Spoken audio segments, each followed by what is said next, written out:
Good morning, everyone. I am Alcantara Mary Jane, and my topic for today is all about the receptive macro skills, which focuses on the listening skill.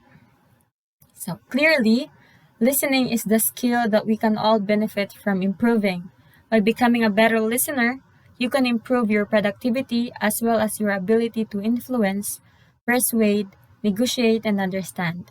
What's more is you can avoid conflict and misunderstanding. So, the way to improve your listening skills is to practice active listening. So, this is where you make conscious effort to hear not only the words that other person is saying, but more importantly, the complete message being communicated.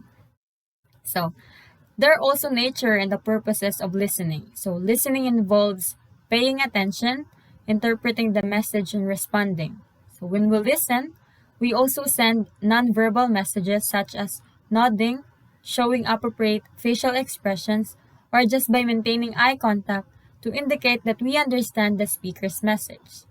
So, in general, listening is the key to all effective communication. For instance, we listen to obtain information, we listen to understand, we listen to learn, and we also listen for enjoyment or to enjoy. Just like, for example, when you go to a um, comedy bar, you listen there so that you can enjoy. So, next is the sub-dub skills and listening comprehension. So, comprehension, from the word comprehension itself, it means that we should understand not only the word but the entire phrase. So, listening comprehension is more than just hearing what is said. It is a process of receiving, constructing meaning form, and responding to spoken or nonverbal messages. So, sub-dub skills in listening, these are the listening for gist, listening for specific information, and listening in detail. So, when we talks about listening in gist, this happens when we listen to get a general idea about the topic. Listening for specific information, this is when we listen to something because we want to discover a particular piece of information.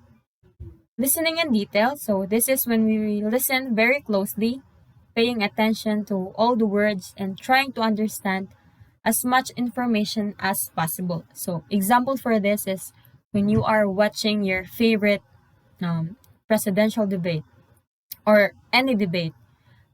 At the From the beginning of the debate, you already listen because you want to know what is the debate all about and what is the message of that certain scenario. So there are also techniques and strategies for effective listening. So there are five.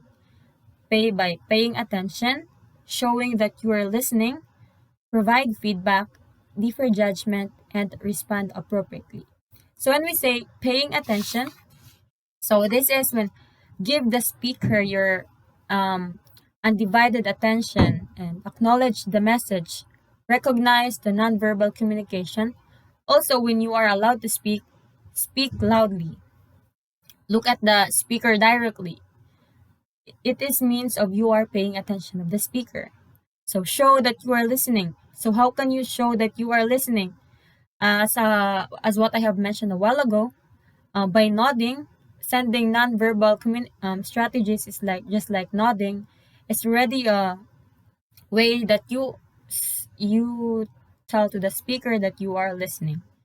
Next is provide feedback. So by providing feedback, um, reflect on what has been said by paraphrasing. Ask questions so that to clarify certain points, and you can summarize the speaker's comment. So this is already strategies. Defer judgment. When we say defer judgment, it is not us. It is not just us who is listening to the speaker. There are also a lot of people listening. So that is you should allow the speaker to finish each point before asking question. So because interrupting is just a waste of time. It frustrates the speaker and limits full understanding of the message. Approach There are also approaches in teaching listening. So these are the bottom-up, top-down, and interactive approach. So let's tackle first the top-down approach. So top-down strategies focus on the big picture and general meaning of the listening text. And here, listening happens when we use background knowledge to make the sense of what we are listening to. We already know a fair amount about the topic, and the story or information we are getting fits into a previously established schema. So here are strategies in top-down approach. First is identifying the topic, identifying the speaker, make prediction, remember some vocabulary, form pictures in your mind, stay focused, and lastly, most importantly, take notes or taking down notes. So next is the bottom-up approach. So this involves listening exercises which develop bottom-up processing, helping learners to recognize individual words, sentences, clause divisions, and recognize key linguistic features of the words and sentences. So bottom-up strategies, on the other hand, focus on listening for details and involve tasks that focus understanding at a sound or word level by level. So when we say understanding a sound or a word level by level, so the sub skills of listening is already applied, and this is listening in detail. So by knowing and understanding the word level by level, you should first listen from the start until the end. So here are some bottom-up listening strategies. So first, get ready for attention. Sit up straight and stay alert while you listen. Use your eyes too. As you get ready to listen, remember that your eyes can help alongside with your ears. So because eyes and ears are connected in some other ways. Repeat. Listen to the same phrase, sentence, or passage more than once. And even if you cannot hear it clearly, you can search it in Google, and you can search pronunciation there, and Google will tell you how to do it properly.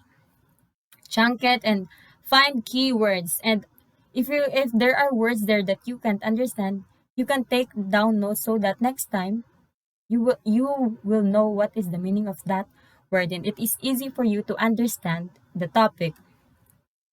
So lastly is the interactive listening.